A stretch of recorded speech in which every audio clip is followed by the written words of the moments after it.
Obrigada, Sr. Presidente, senhoras e senhores deputados, Sr. Vice-Presidente do Governo, Sra. Secretária, sejam muito bem-vindos. Parece-nos que é impossível falar no processo de modernização da Madeira e não falar da entrada de Portugal na União Europeia. Existe uma Madeira antes e depois da entrada na União Europeia. E ninguém o pode negar. Modernizamos as nossas infraestruturas, encurtamos distâncias com a construção das vias rápidas, de novas estradas. Atrevo-me a dizer que melhoramos a nossa qualidade de vida. Não é por acaso que existe no ar um certo romantismo europeu que o diga o Dr. Alberto João Jardim, que passou os últimos anos do último mandato em Bruxelas. Também nós esperávamos que os fundos comunitários que vieram para a Madeira desde os tempos da CEE se traduzissem em progresso para a Madeira. Não significassem apenas a modernização, mas o desenvolvimento. Havia a expectativa, a esperança, o sonho que a entrada de Portugal na União Europeia acabasse de uma vez por todas com as crises de subsistência que sempre assolaram a Madeira, que já vai dos tempos da monarquia. Mas a realidade é que hoje e nos últimos anos temos assistido a uma vaga de imigração para o Reino Unido. Ainda bem recentemente vimos os nossos governantes, o Sr. Presidente do Governo, Miguel Albuquerque, respectiva comitiva, e também o Sr. Presidente da Câmara Municipal do Funchal, Paulo Cafufo, em Londres, a visitar a nossa diáspora, na feira de vaidades para a propaganda. Mas esqueceram-se eles que aquela feira de vaidades resulta da sua própria incompetência, das suas falhas governativas. Porque aqueles cidadãos que hoje estão no Reino Unido, muitos deles a trabalhar em condições, se calhar também de semi-escravatura, que ouvimos lá relatos, pessoas que estão há 5 anos em Londres e nunca sequer visitaram o centro de Londres. Esta é a realidade de muitos madeirenses imigrantes em Londres. A realidade não é só aquela realidade cor-de-rosa que aparece nos jornais. Há muitas pessoas com vidas sacrificadas nas terras de imigração. E para dizer que os nossos governantes vão para lá pousar para a fotografia, para as selfies, participar em jantares, vão demonstrar a sua própria incompetência, o seu próprio falhanço. Que aquelas pessoas nasceram dali, a esmagadora maioria, por livre e espontânea vontade. Saíram porque não havia um euro para ganhar. Aqui nesta terra não conseguiam pôr comer dentro da panela para alimentar-se assim e as suas famílias. E é este que é dramático para a nossa sociedade. Veio tanto dinheiro para a Madeira dos fundos comunitários e não se conseguiu contribuir para a criação de riqueza, para a produtividade, para a criação de emprego. E é isso que pergunto a Vossas Excelências. Como é que se explica esta contradição? Obrigada, Sr. Presidente, senhoras e senhores deputados, Sra. Secretária, Sr. Vice-Presidente Pedro Calado. A ver, vamos, nós nos entendemos e não confundemos alhos com galhos. Porque uma coisa são os jovens madeirenses com ambições de trabalhar numa determinada área, numa determinada empresa e que saem da Madeira por livre e espontânea vontade.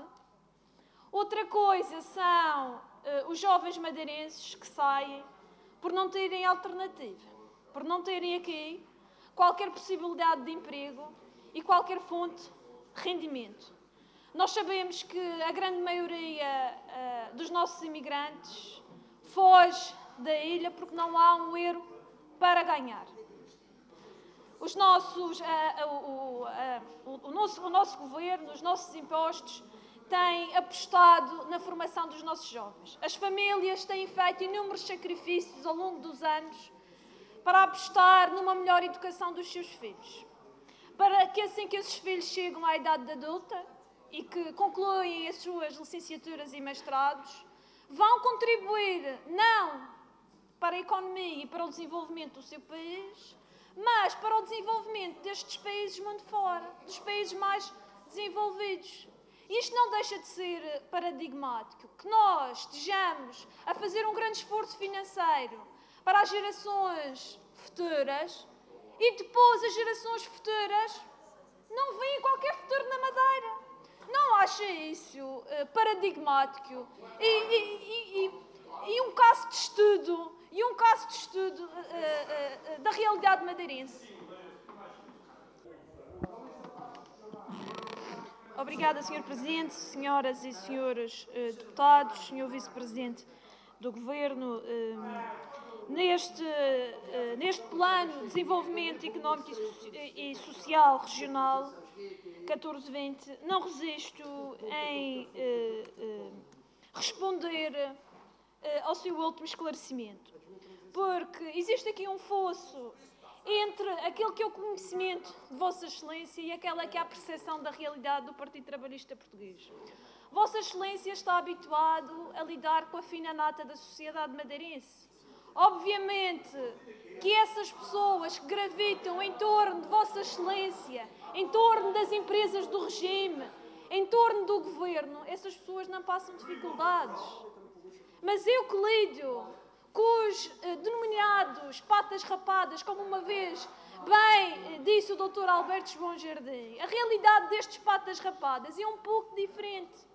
E Vossa Excelência, quando disse que já existe neste momento empresas madeirenses a querer contratar e não consegue, pois muito bem, Sr. Secretário, diga a essas empresas para pagar mais do que o ordenado mínimo. Porque hoje o que acontece na Madeira é que muitas empresas querem trabalhadores para fazer 10, 12 horas por dia pelo salário mínimo. E depois queixam-se que não aparece ninguém para trabalhar. Pois pudera, quem é que quer trabalhar tantas horas e depois não ser recompensado devidamente pelo seu salário?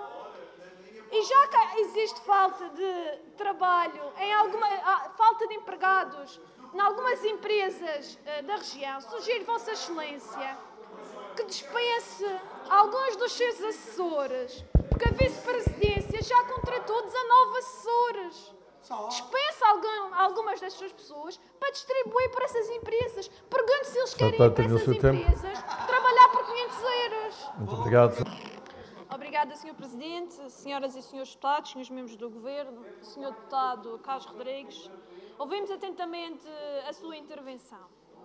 E posso dizer que Vossa Excelência padece do mesmo vício que o Sr. Vice-Presidente do Governo. Vossa Excelência só lida com a fina nata. Vossa Excelência não lida com a plebe. Convido Vossa Excelência a andar nas zonas altas, a andar nas zonas rurais e ver a pobreza escondida que existe entre quatro paredes. Pessoas prisioneiras dentro da sua própria casa, porque nem sequer podem sair à rua para tomar um café. Vossa Excelência falava aqui, regozijou-se da percentagem de pessoas a oferir o rendimento social de inserção. Vossa Excelência, há muita gente... Senhor Deputado. Vossa Excelência regozijou-se com esse número, mas esquece que há muitos madeirenses que fazem esse pedido à Segurança Social e é-lhes negado. Há muito boa gente que neste momento ficou desempregado, que não está a oferecer qualquer tipo de rendimento nem subsídio de desemprego. E quando vai pedir o RSI à Segurança Social, não lhe é atribuído. Porque para oferecer este pequeno subsídio é preciso ser quase indigente. Se alguém tiver um carro ou tiver uma habitação no seu nome, já não tem direito ao rendimento social de inserção. Há pessoas hoje com boas casas, bem vestidas, mas com os armários vazios, porque não têm emprego, porque ficaram em emprego graças às políticas de Vossa Excelência. Faça o favor de concluir. No entanto, o Sr. Deputado Carlos Rodrigues vem para aqui, do alto da sua altivez, dizer que a Madeira é o paraíso na terra, mas atreva-se a dizer a estas pessoas... Tente concluir, Sra. Deputada. Obrigada, Sr. Presidente, senhoras e senhores deputados. Eu ouvi atentamente a intervenção do meu caro colega deputado Carlos Rodrigues e tenho que dizer que até me emocionei um pouco com o seu discurso. Com o seu discurso piedoso, demonstrando que era oriundo de famílias humildes e trabalhadoras, mas há muito boa gente que é de origem humildes e trabalhadoras, mas tem pensamentos e ambições burguesas. Por isso é que ele foi para o partido PSD, que social-democracia só de boca.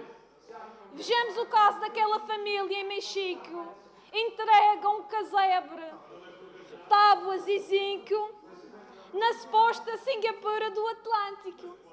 Como é que se coaduna esta social-democracia com aquela que é a realidade, a triste e dura realidade de muitos madeirenses que vivem na extrema pobreza e na degradação social, sem que a região, com tantos técnicos e tanta gente a trabalhar no social, consigam deitar a mão e reabilitar estes cidadãos que merecem ser mais bem tratados.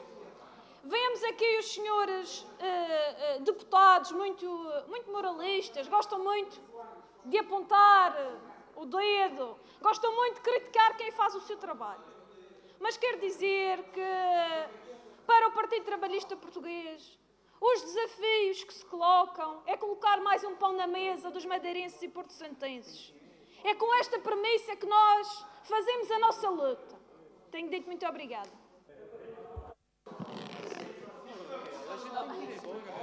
Obrigada, Sr. Presidente, senhoras e senhores deputados. Sr. Deputado Vítor Freitas, sabe que quando se fala em fundos comunitários, há um sabor doce e amargo para os madeirenses.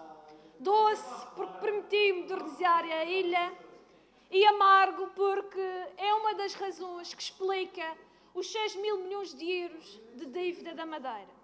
Como nós bem sabemos, os fundos comunitários eram comparticipados na sua esmagadora maioria a 80%, os outros 20% tinham que ser suportados para a região, mas embora sendo uma percentagem diminuta, significava muitos milhões para o orçamento regional.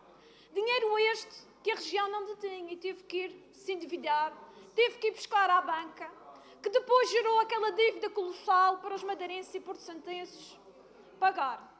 Por isso pergunto a Vossa Excelência, que já se arroga o campeão da alternativa, se Vossa Excelência também não vai ser daqueles que se vai esquecer das suas origens e se vai pôr o socialismo na gaveta quando chegar ao Governo Regional. Muito obrigada. Muito obrigado.